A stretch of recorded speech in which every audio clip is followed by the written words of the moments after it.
Good morning, students. Today we will discuss about the 12th class chemistry and chapter is P block elements, that is the 7th chapter, and today we will discuss about the question of nitrogen family. The question number first is, देखिए इसमें question number first करने वाले हैं, nitrogen exist diatomic molecule and phosphorus exist as tetratomic molecule, why P4।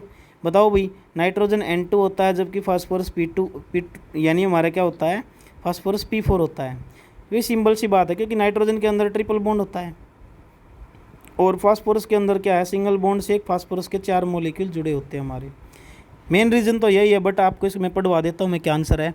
The size of nitrogen atom is quite small, as a result 2 nitrogen atom can be linked to each other by 3 covalent bonds. ये देखो triple bond. However, phosphorus being large in size have less tendency to form the 3 bonds.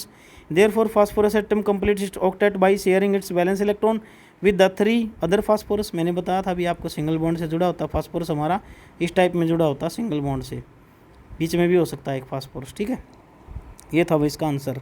Second question क्या कहता है, 2 nitrogen exhibit +5 oxidation state. यद्यपि nitrogen +5 oxidation state show करता है, फिर भी ये पेंटाहेलाइड नहीं बनाता, बट फास्फोरस बना लेता है ट्राईहेलाइड भी और पेंटाहेलाइड भी। नाइट्रोजन नहीं बना पाता NCl5, ये केवल NCl3 ही बनाता है। क्यों भाई? छोटा सा आंसर है बच्चों, क्योंकि कन्फिग्रेशन करके देख लो, पता लग जाएगा आपको। जब मैं नाइट्रोजन की कन्फिग्रेशन करता हूँ तो क्या पता लगता है मेरे को, 1s2 7 और atomic number 2s2 2p6 sorry 2p3 3 और 2 5 और 2 7। तो आप देखो यहाँ पे क्या 3D प्रेजेंट है? नहीं। लेकिन फास्फोरस में करोगे तो आप 3D सब सेल प्रेजेंट है, और 3D सब सेल प्रेजेंट होने के कारण उसके पास ऑक्टेट की कैपेसिटी एक्सपेंड हो जाती है। यहाँ पे 10 इलेक्ट्रॉन और आ जाते हैं, यानी 18 इलेक्ट्रॉन की कैपेसिटी फास्फोरस के पास, जबकि इसके पास 8 इलेक्ट्रॉन की ही कैपेसिटी है। इस वजह से ये रीज़न है इसका। बट आपको पढ़ा देता हूँ मैं क्या लिखा हुआ है। Nitrogen belong to the second period and only S and P orbital इसके अंदर होते हैं भरे हुए। It does not have D sub shell, बताया था मैंने 3D सब सेल, इसमें 3D सब सेल क्या है, अब्सेंट है, जिसकी वजह से इसका आंसर हमारा क्या हो जाएगा, valence shell, and therefore it can not extend it's octet, it can not extend it's octet. That is why nitrogen do not form pentahalide, इसलिए नाइट्रोजन हमारा पेंटाहेलाइड नहीं बनाता, ट्राईहेलाइड ही बनाएगा। क्लियर है? तो उसके बाद हमारे पास क्वेश्चन है, why is nitrogen less reactive at room temperature. Nitrogen room temperature पे लेस रिएक्टिव क्यों होता है भाई, वो हमने बताना है इसके अंदर। क्लियर? तो हमारा अब क्या है, लास्ट क्वेश्चन रहेगा, why is nitrogen less reactive at room temperature, because in molecule of nitrogen there is triple bond. आप जानते हो ना अच्छी तरह से, नाइट्रोजन के अंदर क्या है, ट्रिपल बॉन्ड होता है भाई, एक लोन पेयर इसके पास होता है, एक लोन पेयर इसके पास होता है, 3 बॉन्ड से जुड़ा हुआ है, डबल यानी डायटोमिक नाइट्रोजन हमारा। In molecule nitrogen there is triple bond between 2 nitrogen atoms and it is non polar in character, इसकी पोलरिटी भी नहीं होती भाई। Due to the presence of triple bond it has very high bond dissociation energy, इसकी bond dissociation energy बहुत ज़्यादा है, 941.4 kilojoule per mole. Therefore it does not react with any other element under normal condition, इसलिए ये unreactive होता है, और room temperature पे भी ये क्या है, बहुत ही कम रिएक्टिव होता है। क्लियर? लास्ट क्वेश्चन बच्चों आज का, phosphine has lower boiling point than ammonia. दोनों के फार्मूले राइट डाउन करो। फोस्फाइन का फार्मूला होता है बच्चों PH3, फोस्फीन गैस होती है ये, और अमोनिया का फार्मूला होता है NH3। तो आप इसके स्ट्रक्चर ड्रा करके देखो, PH H और H, और अमोनिया का क्या करोगे, NH और H और H।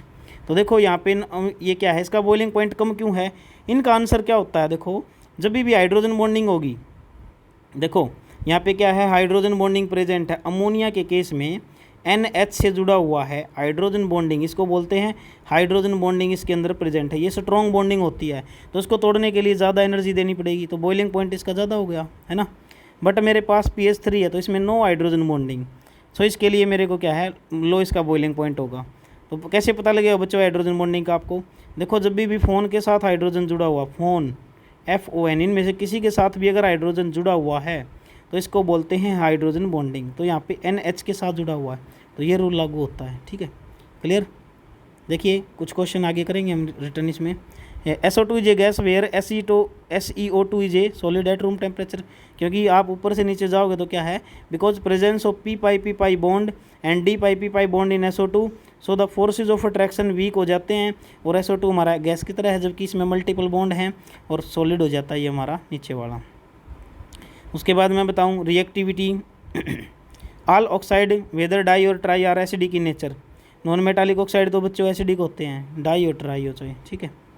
रिएक्टिविटी टुवार्ड हेलोजन, ये ग्रुप अगर हमारे ऑक्सीजन फैमिली जब भी हेलोजन फैमिली से रिएक्ट करेगी तो क्या होगा एक्चुअली, टेट्रा हेलाइड बनेंगे या तो या एक्सा हेलाइड बनेंगे।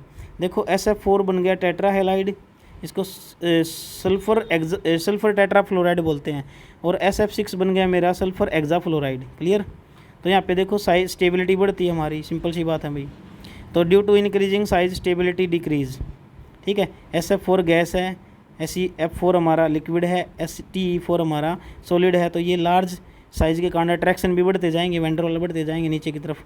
ये अगर इसका स्ट्रक्चर बनाना चाहते हो तो 11th क्लास में आप पढ़ चुके हो, केमिकल बॉन्डिंग में स्ट्रक्चर कैसे बनाए जाते थे। क्लियर। तो देखो ये हमने पढ़ लिया है आज इस थ्योरी को, तो यहाँ तक हमने करना था बच्चों। ये भी 11th क्लास का टॉपिक है, कोई ज़रूरत नहीं आपको इसके पढ़ने की, ठीक है। तो thank you, have a nice day, bye bye.